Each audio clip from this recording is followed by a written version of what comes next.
Shri Venkateswara gold తాకట్టులో ఉన్న మీ బంగారాన్ని విడిపించి కొనబడును.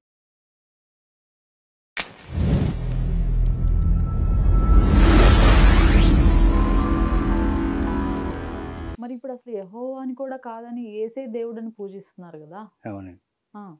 మనం గతంలో మాట్లాడుకున్నాం 32,000 డినామినేషన్లు ఉన్నాయని. ఎవరికి నచ్చింది వాళ్ళు బోధిస్తూ ఉన్నారు. నేను అనేది ఏంటంటే, నువ్వు ఏది చెప్పాలనుకున్నా ప్రామాణికం గ్రంథం ఉంది.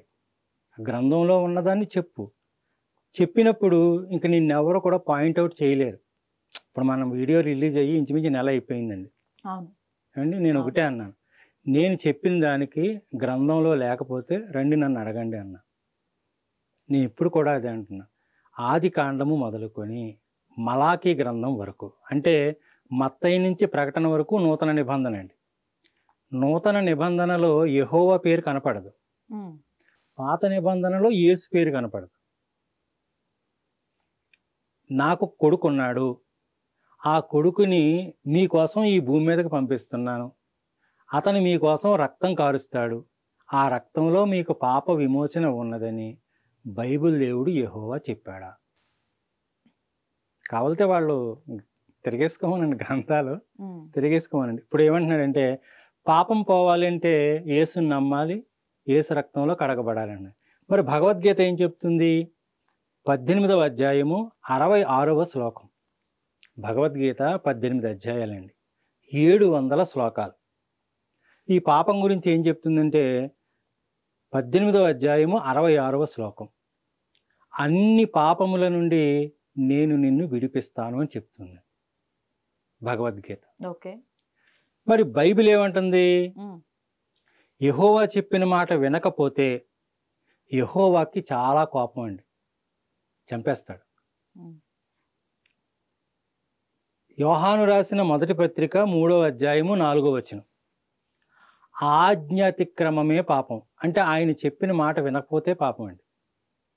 ఆయన చెప్పినటువంటి మాట వినకపోతేనే పాపం. ఓకే. చెప్పిన మాట వినలేదని చాలా మందిని చంపేశాడండి. చెప్పమంటే ఉదాహరణకు చెప్తా. చెప్పండి, కొన్ని చెప్పండి. మొదటి రాజుల గ్రంథము 13వ అధ్యాయము 1 నుండి 34 వచనాలు. ఒక ప్రవక్తకు ఒక ఆజ్ఞ ఇచ్చాడండి, నీవు పలానా చోటకు వెళ్ళు, అక్కడికి వెళ్ళిన తర్వాత వాళ్ళు అక్కడ ఏం పెట్టినా తినకు, వాళ్ళు ఏమి ఇచ్చినా తాక్కో, వెళ్ళిన దారినే మళ్ళీ రాకు, తినకు తాగకు, వెళ్ళిన దారిని వెనక్కి రాకు అని చెప్పాడు. సరే అన్నాడు. మధ్యలో మరొక ప్రవక్త, ఈ ప్రవక్త లాంటి ప్రవక్త మరొక ప్రవక్త ఏమన్నాడు అంటే, యెహోవా దూత వచ్చి నిన్ను నా ఇంటికి రమ్మని భోజనం అది చేయమని వెళ్ళమంటున్నాడు అని చెప్తే, ఇతను కూడా ప్రవక్తే కదా అని ఆ ప్రవక్త నమ్మాడు. ఆ ప్రవక్త ఇంటికి ఇతను వెళ్ళాడని సింహాన్ని పంపించి చంపించేశాడు. ఇంక ప్రేమ ఎక్కడుందండి? ఇప్పుడు తెలియని వాడికి తెలియచేయాలి కదా.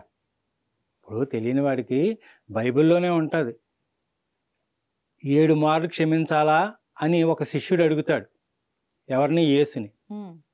అవ్వా, నా సహోదరుణ్ణి నేను ఎన్నిసార్లు క్షమించాలని అడుగుతాడు తప్పు చేస్తే. 7 మార్లు అని అడుగుతాడు. కాదు, 70 ఏళ్ల మారుల మట్టుకు అంటాడు యేసు.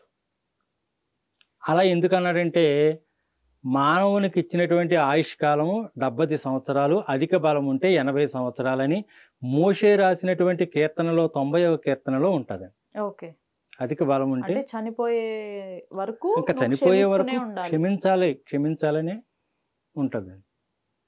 మరి అతను ఒక ప్రవక్త, అతను పిలిచాడనేసి వెళ్ళాడు. మరి అంటే అది చేసింది యెహోవా అంటారు కానీ యేసు అనరుగా. ఇప్పుడు అంటే నేను చెప్పేది, యెహోవాయే యేసు కింద వచ్చారు అంటారు. యెహోవాయే యేసు కింద వచ్చాడు అంటారు. యేసు వెళ్ళి పరిశుద్ధాత్మను పంపించాడు అన్న వాళ్ళకి ఈ సమాధానం. యెహోవాయే చేశాడు అని అన్న వాళ్ళకి నేను చెప్పాను, గతంలో కూడా చెప్పాను, యెహోవా కుమారుడని కొంతమంది అంటారు. యెహోవా కుమారుడని కొంతమంది అంటారు. నన్ను నమ్మకపోతే వాళ్ళని నరికేయండి అన్నాడు యేసు. యేసా యెహోవానండి? యేసు. యేసు కూడా మత్తయి సువార్త 19:27 ఓకే. తమ్ముని ఏలుటకు ఇష్టము లేని వారిని నా ఎదురుకు తీసుకొచ్చి వాళ్ళని సంహరించండి అన్నాడు. యేసు మరి అన్నాడు. చనిపోయే వరకు క్షమించమన్న అతను అలా ఎలా మరి సంహరిస్తారు? అదేమండి విచిత్రం ఏంటంటే అదేనమాట. ఓకే. ఇలాంటి చావులు అనేకమైనవి ఉన్నాయండి. ఓకే. పాపము నుండి విముక్తి చేస్తాననేమో భగవద్గీతలో ఉంది. ఇతను ఏమంటున్నాడంటే నా మాట వినకపోతే చంపేస్తాను అంటున్నాడు. అంటే భగవద్గీతలో ఏమని ఉంటుందంటే నువ్వు చివరి దశ అయినా సరే, బాల్యము, యవ్వనము, కౌమారము, వృద్ధాప్యము, నువ్వు చివరి దశలోనైనా సరే నన్ను గనక నువ్వు తెలుసుకోగలిగితే నిన్ను నేను క్షమిస్తాను. ఇది ఒక పాయింట్ అండి. భగవద్గీత 9:34 నా యందు నీ మనస్సు ఉంచు నన్ను చేరుకుంటావు. ఇంక నాకేం అవసరం లేదు. నువ్వు ఏమైనా పెట్టాలనుకుంటే నా పేరుని పెడతావా, నా దగ్గర పెడతావు, మళ్ళీ నువ్వే తింటావు. ఇవన్నీ కాదు. నా యందు నీ మనస్సు ఉంచు నన్ను చేరుకుంటావు. భగవద్గీత 9:34. మరి బైబిల్ ఏమంటుంది? సమీపింపరాని తేజస్సులో ఉంటాను, ఎవ్వరూ నన్ను చూడలేరు, ఎవ్వరూ నన్ను చేరుకోలేరు అని బైబిల్ చెప్తుంది. ఇంకా ఏమంటుందంటే నా యందు నీ మనస్సు ఉంచు చేరుకుంటావన్నాడు కదా. అసలు నేను చెప్పిన మాట వినకపోతే నువ్వు సస్తావు. నేను చెప్పిన మాట వినకపోతే చాలు, అంతే, నువ్వు చస్తావు. సర్వనాశనం చేసేస్తానని కూడా ఉందండి. దేనిలో ఉంది? లేవీకాండంలో ఉంటుంది. ఓకే. లేవీకాండంలో నా మాట వినకపోతే మిమ్మల్ని సర్వనాశనం చేస్తాను. ఈయనేమంటున్నాడు? నీ మనసు నాకు ఉంచు. ఇలాంటి వ్యత్యాసాలన్నీ ఉన్నాయండి.